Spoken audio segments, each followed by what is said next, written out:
ஓம் சாய்ராம், ஜெய் சாய்ராம். என் அன்பு குழந்தையே, நிலையற்ற ஒரு வருமானத்தில் நடத்தக்கூடிய வாழ்க்கையில் உனக்கு இருக்கும் அச்சத்தால் ஒரு நிலையான வருமானமோ அல்லது கூடுதலான வருமானமோ கிடைத்தால் உனக்கு உதவியாக இருக்கும் அல்லவா?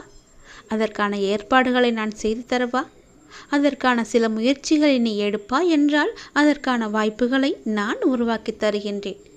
இந்த ஒரு முறை நான் உனக்கு இந்த வாய்ப்பு தருகிறேன். அந்த வாய்ப்பை நீ சரியாக பயன்படுத்தி கொள்ள வேண்டும். இந்த வாய்ப்பையும் நீ தவற விட்டுவிட்டால் பிறகு என்னால் ஒன்றும் செய்ய முடியாது. நீ ஆமாம் என்று சொன்னால் அந்த வாய்ப்பை நானே உருவாக்கி தருகிறேன். உனக்கு கூடுதல் வருமானம் வேண்டுமென்றால் இந்த வாய்ப்பை நீ பயன்படுத்திக்கொள். அதுதான் உன் வாழ்க்கைக்கு நல்லது. நீ எடுக்கும் சில முயற்சிகளை நன்றாக எடுத்து அதில் வெற்றி பெறுவதற்கான வாய்ப்புகளை நீதான் எடுத்து தர வேண்டும். என்ன சொல்வது புரிகிறதா? நான் வாய்ப்பை தான் உருவாக்கி தர முடியும். அதில்